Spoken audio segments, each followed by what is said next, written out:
Club বিশ্বকাপে রাতে মুখোমুখি হচ্ছে ইউরোপের দুই জায়ান্ট জুভেন্টাস ও ম্যানচেস্টার সিটি। জি গ্রুপ চ্যাম্পিয়ন হয়ে শেষ ১৬ নিশ্চিতের হাতছানি দু দলের সামনে। অন্যদিকে অসুস্থতা কাটিয়ে অনুশীলনে ফিরেছেন Real Madrid forward Kylian Mbappe. আগামীকাল সকাল ৭টায় সালজবুর্গের বিপক্ষে দেখা যেতে পারে এই ফরাসি সুপারস্টারকে। ফিফা ক্লাব বিশ্বকাপের গেল আসরে চ্যাম্পিয়ন ম্যানচেস্টার সিটি শিরোপা ধরে রাখার মিশনে টুর্নামেন্টও শুরু করেছে চ্যাম্পিয়নের মতোই। জি গ্রুপে নিজেদের প্রথম দুই ম্যাচে দাপুটিয়ে জয় তুলে নিয়েছে হল্যান্ড গুন্দোয়ানরা। এবার আজ রাত ১টায় প্লে গ্রুপে তাদের সবচেয়ে কঠিন পরীক্ষা জুভেন্টাস। বান্ডেল থাকলে প্রতি সেনমানিতে টাকা বাঁচবে।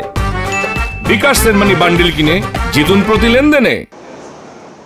সবশেষ ম্যাচে সৌদি ক্লাব আল আইনকে সিটিজেনরা দিয়েছে ৬ গোল। ইতালির ক্লাবটির বিপক্ষেও শক্তিশালী একাদশ নিয়ে মাঠে নামতে যাচ্ছে সিটি।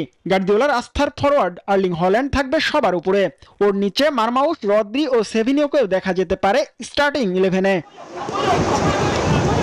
অন্যদিকে জুভেন্টাসও আছে দারুণ ছন্দে। গ্রুপ পর্বে ২ ম্যাচ জেতা ইতালিয়ান ক্লাবটি ম্যান সিটির থেকে গোল ব্যবধানে এগিয়ে থাকায় পয়েন্ট তালিকায় রয়েছে শীর্ষে। তাই তো ইংলিশ ক্লাবটির সঙ্গে জয় কিংবা তাদের রুখে দিতে পারলে গ্রুপ চ্যাম্পিয়ন হয়ে শেষ ১৬য় পা রাখবে জুভেন্টাস। নকআউট পর্বেও মিলবে তুলনামূলক সহজ প্রতিপক্ষ। এই মৌসুমে একটাও ট্রফি জিততে পারেনি স্প্যানিশ ক্লাব রিয়াল মাদ্রিদ। মৌসুমের ট্রফি খরা কাটাতে ক্লাব বিশ্বকাপে এসে হতাশার মধ্য দিয়ে গিয়েছে দলটি। ক্লাবের সর্বোচ্চ দামি ফুটবলার ফরাসি তারকা কিলিয়ান এমবাপ্পেকে ছাড়াই মাঠে নামতে হয়েছে তাদের। জ্বর ও পেট ব্যথার কারণে প্রথম ম্যাচে খেলতে পারেননি এমবাপ্পে। দলও পয়েন্ট হারিয়েছে আল হিলালের কাছে।